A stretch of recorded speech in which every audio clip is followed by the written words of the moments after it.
Hello, j'espère que vous allez bien. Aujourd'hui, je reviens dans la structure, dans mon ordre d'épisodes que j'avais prévu pour ce bel automne. Je parle de l'épisode 7, qui en fait, on est rendu à 9 épisodes, mais elle porte le nom de l'épisode 7 et je vous parle ici aujourd'hui d'un sujet qui est quand même sensible, qui va être la dépression. La dépression, je vais vous en parler en fait à partir d'un espace qui a été vécu. Je le ramène un peu à ce que j'ai vécu parce que j'ai été de ces femmes qui, je peux dire, qui a été dans un état, qui a traîné la dépression pendant longtemps, mais qui l'a ignoré aussi jusqu'à ce que la vie me frappe assez fort pour que je la vive réellement et d'où j'ai envie de partager. Aujourd'hui, la dépression, c'est peut-être un sujet qui peut être à la fois quasiment populaire, hein, et dans un autre ordre, dans un autre extrême, on va parler tout le temps de toute la force du mental qu'on a pour tout rendre, transformer ce qu'on vit dans le positif. Donc, dans les deux cas, on n'est pas dans l'équilibre, on est dans des déséquilibres parce qu'une dépression, en fait, c'est un beau messager du corps. C'est quand la sagesse du corps décide, en fait, de prendre le contrôle, ben, elle reprend son, sa place pour venir recréer un ordre, un équilibre à travers le corps, le mental, qui a été vraiment hérité, surutilisé ou assurément traumatisé aussi. Il peut y avoir différentes formes de dépression. Hein. C'est sûr qu'il y a les dépressions suite à un traumatisme. Je m'en vais pas trop dans les traumatismes. Encore une fois, il peut y avoir des petits T, un gros T. C'est quoi un traumatisme? Pour certains, moi, je peux avoir vécu quelque chose qui est juste un moment vraiment inconfortable, souffrant de ma vie. Pour d'autres, c'est un gros traumatisme. Pour tu sais, on ne peut pas mettre de niveau là-dessus, ça ne se mesure pas, ça se vit, j'ai envie de dire, selon notre capacité d'adaptation qui aujourd'hui ne se développe pas trop avec tellement de notions de surprotection. Ben, on veut tellement se protéger de la souffrance à travers tout ce qu'on vit, à travers l'amour, à travers notre vie professionnelle, à travers notre développement personnel, qu'on n'en vient qu'à étouffer notre capacité d'adaptation. De là à quand je vis quelque chose, que pour certains qui vont avoir été surprotégés, ben, ça va être un traumatisme, alors que pour d'autres qui vont avoir développé leur capacité d'adaptation, ben, ça va être juste un événement douloureux qui fait partie du passage de la vie. Et là est l'équilibre, en fait, de l'humain. On est fait pour vivre des moments inconfortables, on est fait pour vivre des pertes, des deuils. Hein. Tout au long de notre vie, on va avoir des deuils à travers qui vont se présenter sous différentes formes. Et théoriquement, ben, on n'est pas supposé de vivre une dépression à chaque fois qu'on vit un de ces moments-là. Je parle à la base, quand il y a un équilibre global au niveau du corps, de l'esprit et de l'âme, j'ose dire, cette connexion, cet enracinement à notre réelle source. Donc, je vais parler de ma forme à moi, en fait, la dépression que j'ai vécue. J'ai envie de dire, pendant des années, quand j'étais jeune, je me suis carrément dit, puis il n'y avait pas Internet dans ce temps-là, là, je me suis dit carrément que j'étais une maniaco-dépressive. J'avais tellement des gros up and down. Et dans ce temps-là, il n'y avait pas toutes les maladies comme aujourd'hui. On met des noms sur tout pour nous donner la raison de dire, ah ben moi je suis comme ça, j'ai été diagnostiquée comme ça, donc je peux me donner le droit d'être de même. Ben, moi, je vais vous dire, je ne juge pas, mais heureusement que je n'étais pas dans cette génération-là parce que je suis contente d'avoir pu vivre ce que j'ai vécu pour mieux comprendre mon propre fonctionnement. Et donc, la dépression qui m'a suivie pendant des années, de me dire que j'étais folle et d'avoir du monde autour de moi qui me disait que j'étais folle parce que c'était des intensités incroyables, c'était des gros personnages chargés qui ne m'appartenait peut-être même pas, ça venait pas de cette vie-ci. Déjà que cette vie-ci, oui, elle n'était pas facile dès ma jeune enfance, mais en plus, j'avais assurément d'autres choses qui venaient là, quand je suis venue au monde, mais c'était très, très, très chargé, d'où quand ça explosait, autant en up qu'en down, c'était très intense. Donc, on dit de ça souvent, ah, t'es une intense, toi, t'es une personne intense ou t'es une folle. C'est ce que j'entendais plus souvent qu'autrement. Ça faisait des gros dégâts. J'avais de la misère à avoir du relationnel, des amis, des chums, ben, c'était toxique. Alors, voilà, ça, c'est en gros des épisodes qui faisaient qu'en fait, j'ai réalisé avec le temps que j'ai vécu plusieurs dépressions dès ma jeune vingtaine, à partir de quand, ça va avec les hormones aussi, des équilibres hormonaux que j'ai jamais su c'était quoi. J'ai fait beaucoup de sport, j'avais pas de taux de gras, tout de suite en partant, j'étais pas menstruée, il a fallu que je prenne des hormones, je vivais comme une ménopause là, à 17-18 ans. Bref, c'était dans le gros déséquilibre et sans savoir c'était quoi, ben, je me tapais dessus puis j'essayais de trouver des solutions et je devais vivre déjà à cette époque-là, à 17-18 ans, une dépression et je l'ai traînée pendant des années parce que je ne l'ai jamais accueillie et surtout guérie. Donc, ceci dit, je vais fonctionner avec ce qu'on appelle des patterns à chaque année. Donc, les enfants vont arriver et je vais essayer de me décharger en me disant, mais là, je suis rendue une maman, il ne faudra plus que j'aille entre autres, des idées noires, parce que c'était tellement intense que quand j'allais dans mes downs, la seule chose qui me venait à l'idée, c'était de mourir. Et j'avais déjà fait une tentative de suicide à 22 ans, et à chaque fois, ça revenait. C'était depuis l'âge de 14 ans qu'il m'arrivait ces idées noires-là à chaque année. À chaque année. Et quand le premier enfant est arrivé, je me suis dit, je ne peux plus être là. Maintenant, je suis responsable. J'ai un enfant. Je ne peux plus avoir ces idées noires-là. Donc, j'essaie de me prendre en main un peu plus. Et là, ben, ça va se tramer autour de vouloir me réaliser dans mon monde physique. Donc, avec le conjoint, on va créer business, on va créer notre famille, on va créer notre vie, notre maison, puis notre richesse et tout ça. Donc, je vais m'en sauver à travers tout ce que j'ai construit pour devenir quelqu'un. Euh, pour être reconnu à travers le monde externe. Donc, j'en ai parlé dans l'épisode 1, je ne vais pas trop revenir sur mon histoire, mais je vais rester sur le côté dépression. Donc, à travers ça, je vais travailler énormément et je vais faire des heures au point de dormir des 4 heures par nuit pendant des années. Je fais du surentraînement, je fais du bureau, je suis une multitâche, j'en ai beaucoup d'employés, 90 employés d'un bar, 45 de l'autre dans ma compagnie à moi. Donc, bref, Superwoman est là, on est dans l'âge 25-45, ça y va, ça y va. Et des fois, il y a des fois qu'il y a je suis après construire ma capacité d'adaptation très fortement. Mais en fait, je me rends compte aussi que je construis une force du mental incroyable. Et c'est pas la première fois que je le dis. Lorsqu'on construit la force du mental pour pouvoir atteindre des choses, elle va rigidifier autre chose, dont mes émotions. Je serai plus dans l'amour non plus nécessairement parce que j'ai tellement créé de murs de protection pour pouvoir permettre au mental de devenir le plus fort puis de tout contrôler que ce qui est vie réelle en moi va être figé, va être censuré et je ne vivrai plus finalement. Moi, j'appelle ça être éteinte. Donc, je suis là-dedans, dans cette force du mental-là, jusqu'à ce que arrive ce qui est arrivé. J'ai pogné mon mur. Écoutez l'épisode 1 si vous ne l'avez pas entendu. Et là, je vis vraiment une grosse dépression.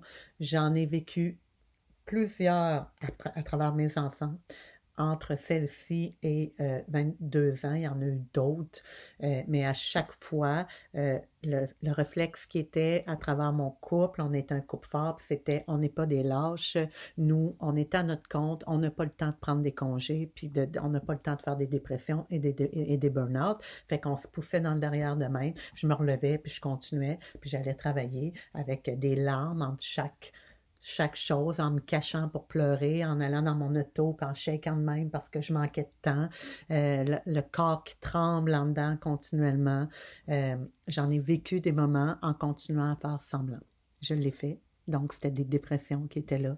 Et je l'ai fait. Je faisais semblant et je continuais à aller travailler et à faire semblant que j'étais une superwoman, puis je me disais donc ben que j'étais forte. Jusqu'à ce que ce fameux mur à 44 ans est arrivé et que là, cette fois-ci, c'est une dépression, burn-out, tout ensemble mélangé. Je suis littéralement tombée à terre. Épisode 1, si vous ne l'avez pas écouté. Et cette fois-ci, il n'y avait pas moyen de remonter, même si je voulais trouver des solutions pour me dire je me relève tout de suite. À chaque fois que je venais pour me relever, je retombais. Le corps tremblait continuellement, shutdown complet. Et la fois où c'est arrivé, le jour même que c'est arrivé, je me rappelle que ça tout a lâché, tout a lâché. Je me suis mis à...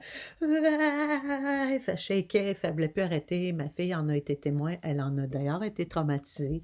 Elle essayait, maman, qu'est-ce que je peux faire, qu'est-ce que je peux faire? Puis tu peux rien faire. Puis je faisais juste crier, ça shakeait, je pleurais. Toute la pression, toute la pression, écoutez bien, le mot pression des dernières années accumulées à faire semblant venait de relâcher parce que je venais de faire faillite, donc j'avais plus rien à faire à partir de là. Plus rien à faire. Tout était fermé, tout était arrêté dans mes activités.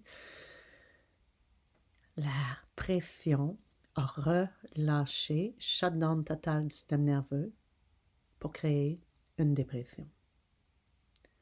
Quand je vois ça aujourd'hui, je ne sais pas si vous l'entendez, là. La pression a relâché pour créer une dépression. C'est un beau mot, hein, finalement, dépression. Défaire la pression. Libérer la pression. C'est ça, en fait, une dépression. Une dépression, c'est de se permettre de lâcher la pression lorsqu'il y a eu trop d'accumulation. Donc, je ne parle pas de gros traumatisme. Là, on est vraiment dans quand qu'on exagère. Là. On est dans l'action, puis qu'on ne veut pas arrêter, puis là, c'est le feu tout le temps, le feu, puis je suis dans l'action, j'ai besoin de mon shoot d'adrénaline tout le temps. Je fais affaire tout le temps avec le sympathique à fond, mon système nerveux sympathique, tout le temps, dans l'éveil, éveil, puis que je laisse pas place à mon parasympathique qui est supposé de ramener l'équilibre de sommeil, de repos. Et à un moment donné, ça va créer un gros déséquilibre.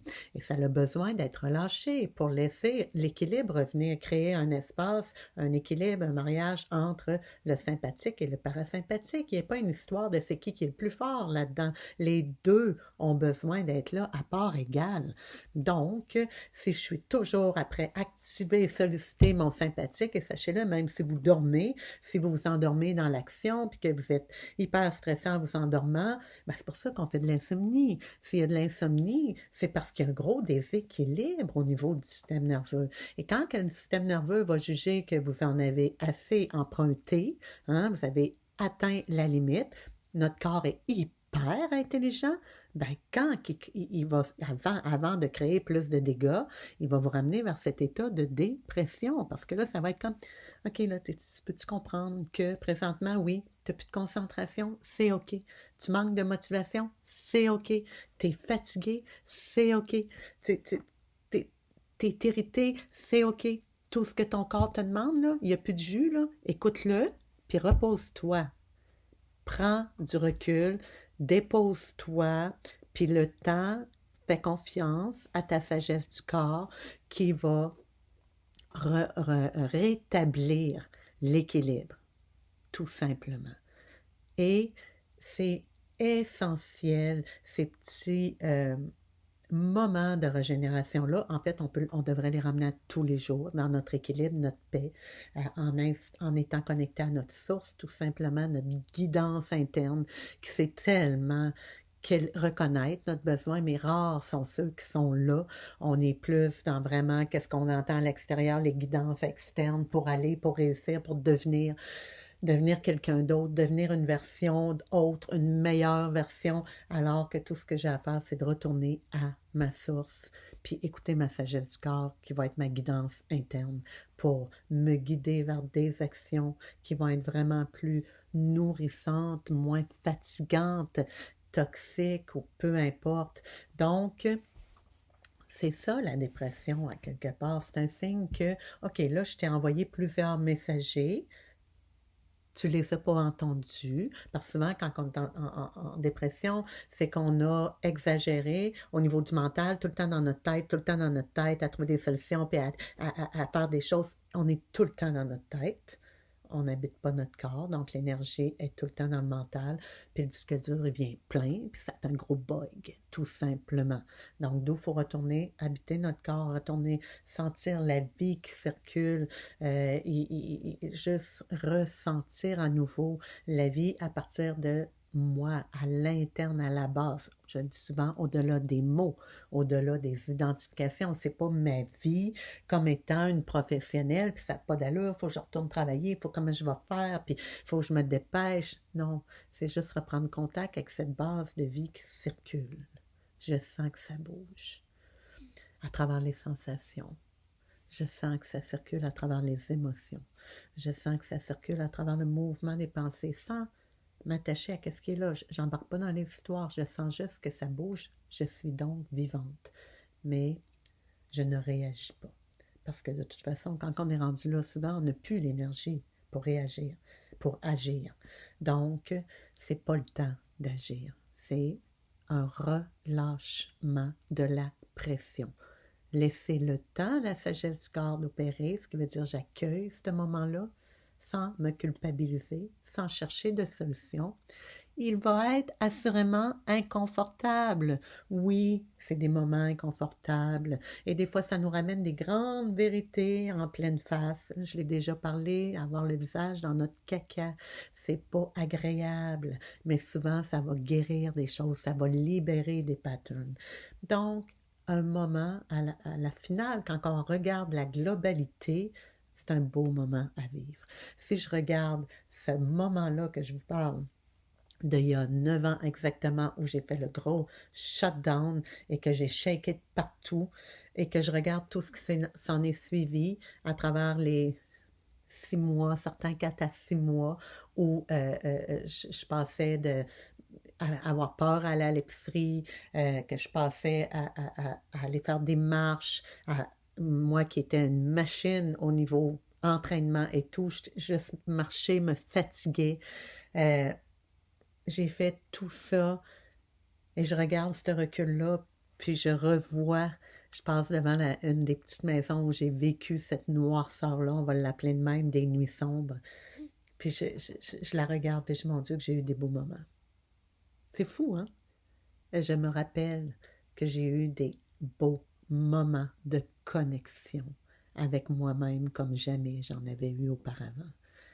Et ça, c'est magnifique. Je me rappelle d'avoir découvert ma vulnérabilité pour la première fois, en fait, de lui avoir permis d'être, de la connaître, de faire connaissance avec elle.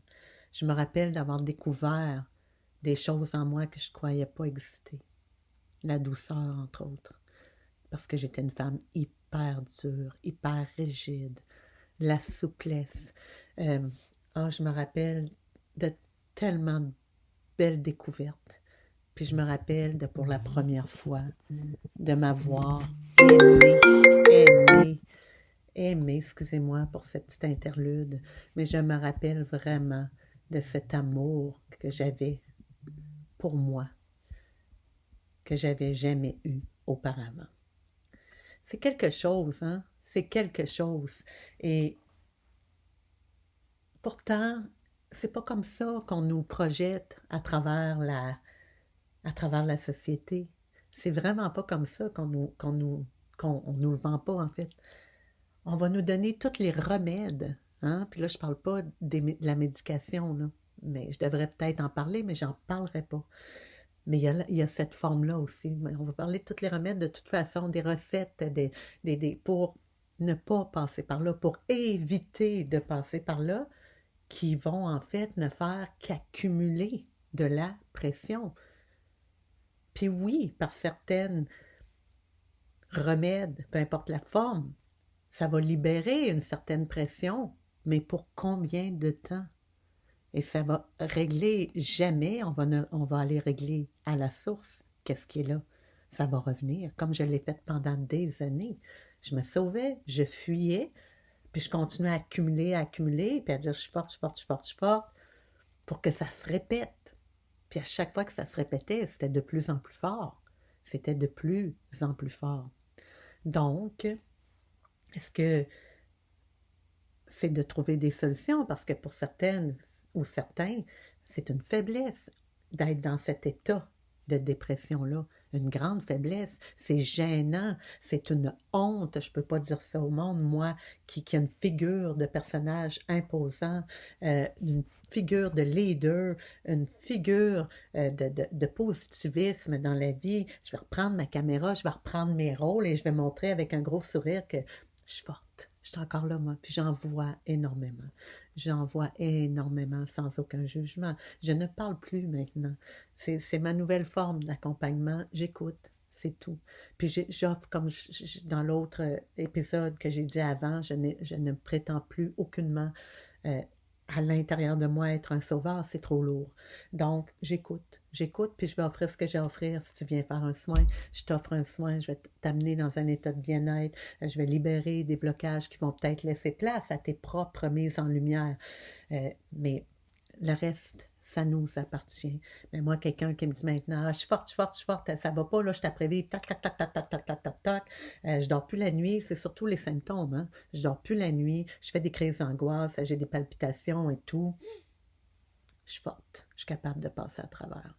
Ben, moi, j'appelle pas ça être forte. C'est pas là le courage. Le courage, c'est de vivre ce que tu as à vivre.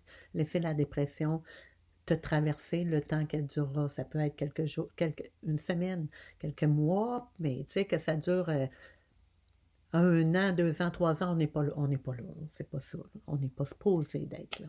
Donc, plus on va la laisser nous traverser, on va l'accueillir. Moi, j'avais une accumulation de plusieurs années. Ça a été long avant que je me remette sur pied. Je pourrais dire de retrouver même ma forme physique. Ça a été très, très long. Je ne dirais pas combien de temps parce qu'il y en a qui vont dire hey, ça n'a pas d'allure. Est-ce que j'étais en dépression? Là, je n'étais plus là. Mais c'était dans la reconstruction, de retourner vraiment construire de façon avec l'amour. Avec l'amour. Donc, il ne fallait pas que ça presse parce que sinon, je retombais dans le même pattern. J'ai juste été avec douceur. Avec douceur. Donc voilà, je ne sais pas si ça vous parle, cette partie-là, la dépression, mais je le sais qu'il y en a énormément, j'en rencontre qui sont là ou qui veulent éviter ça, sont sur le bord, c'est clair.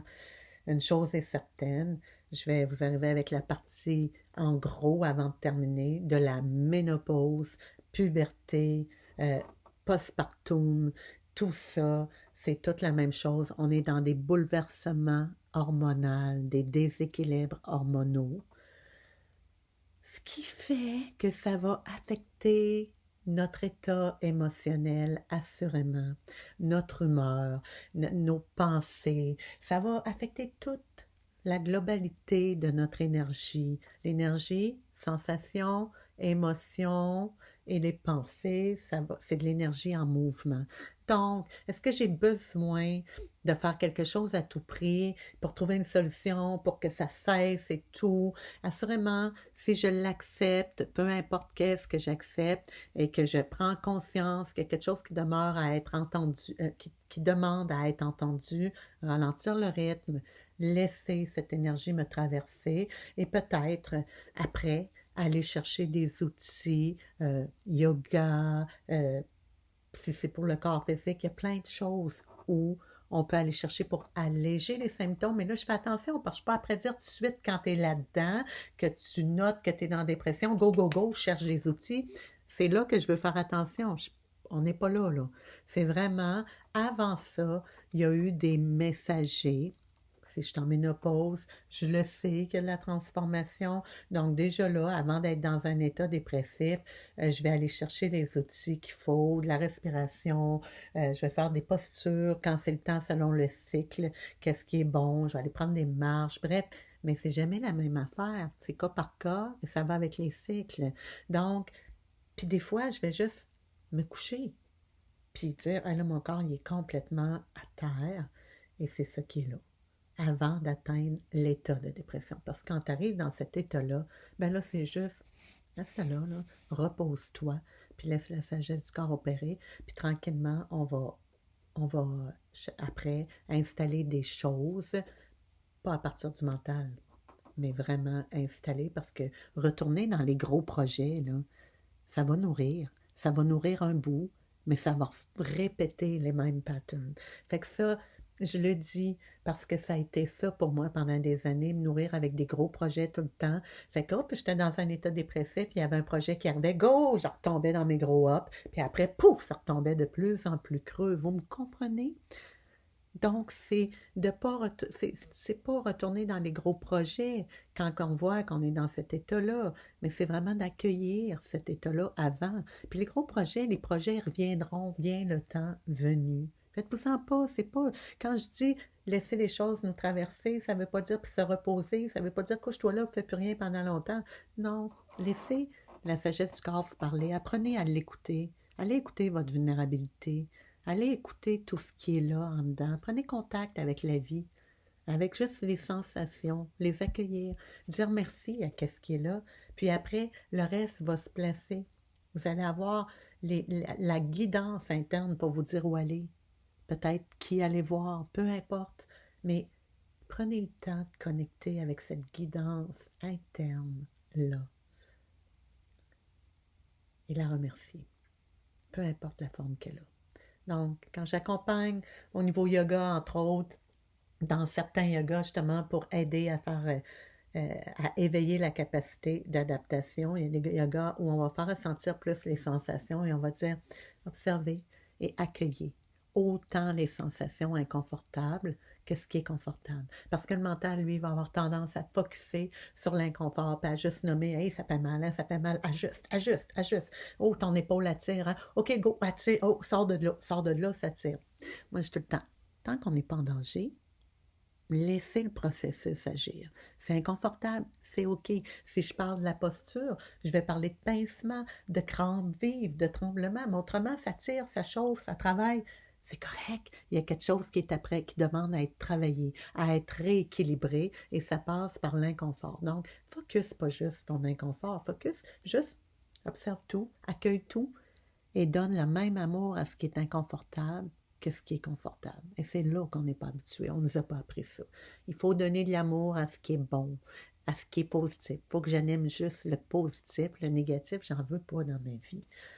Voyez-vous, je pourrais en parler encore longuement, longuement, mais la dépression, bref, en gros, laisser aller la pression, libérer la pression pour juste reprendre contact avec notre source, permettre à la sagesse du corps d'opérer à son plein potentiel, cette intelligence de vie-là, cette autonomie-là qui fonctionne en nous. Présentement, je vous parle, mon cœur bat, mes organes fonctionnent. Il y a un énorme processus d'intelligence qui est après opéré pour que je puisse vous parler comme ça.